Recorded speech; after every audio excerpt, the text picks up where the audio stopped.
Being frank, Scene 5 is necessary and important, but also rather boring. For those that missed it, the magazine The Executive is reading is Entertainment Quarterly, kind of a takeoff of Entertainment Weekly, which is doing a story about why Jensen elected to cancel Agony County.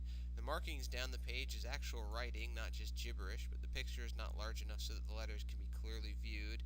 It basically talks about the infighting between Jensen executives regarding the fate of Agony County. In some respects, the executive was one of my favorite characters because I could make up any voice I wanted for him instead of trying to replicate some specific voice pattern that was, much better done by the person who originated the voice.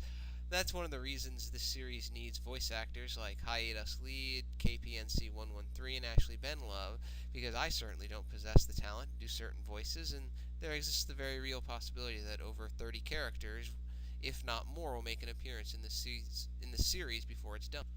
Thankfully, the executive office here lent itself well to using one of the preset iClone designs, reducing the workload somewhat. I didn't have to build this scene from scratch, which really helped out a lot from a time perspective, but various props were still added to make it look better. The scene does expose some of Ron's more nefarious side with his negotiation tactics. For some reason, I thought the executive's speech after Ron asked for the return of Agony County was hilarious, with the somewhat symbolic, "I thought you were going to ask for your own television show or something" line. The nightmare here of Scene 6 started with ensuring continuity between Kim's arrival and Kim taking out the goon, and will continue later with the introduction of 5 characters on the same screen. 5 characters on the same screen is kind of like the equivalent to the 65-70 prop thing. iClone just doesn't like that many characters. Like, no, I want 4 characters, not 5. No more than 5. Let's get down to 4 or less.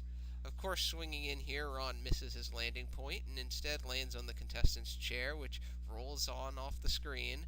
But he does arrive on the scene in time to deliver a somewhat groan-worthy pun. One of my first ideas from the very start of this whole entire project was that Shigo should do something destructive.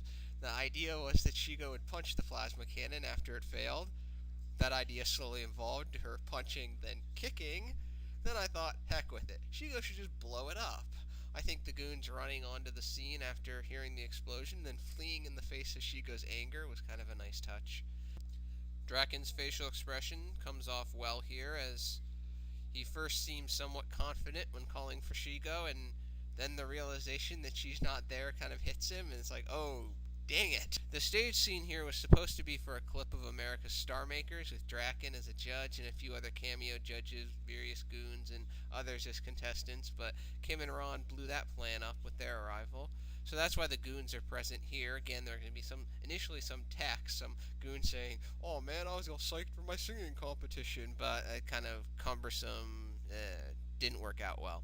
The split screen here was used to demonstrate the like-mindedness of Kim and Ron as they illuminate their respective goons in similar fashion. Of course, to those with more keen eyes, Kim's flip is a little crisper and cleaner than Ron's, in some way trying to illustrate her greater mastery of finesse in the movement. Draken, of course, reacts appropriately to his goon's defeat. Silly Draken, thinking that simple goons could defeat Kim Possible. Another early idea was to have Draken run towards his portal in an attempt to escape to another television show, but Kim would intercept him by standing between him and the portal while saying something witty in the process. The question was how to accomplish that without Kim just outrunning him on foot, which would seem amazingly stupid and anticlimactic. I thought Ron springboarding Kim would work, and it seems to. It works for me, at least.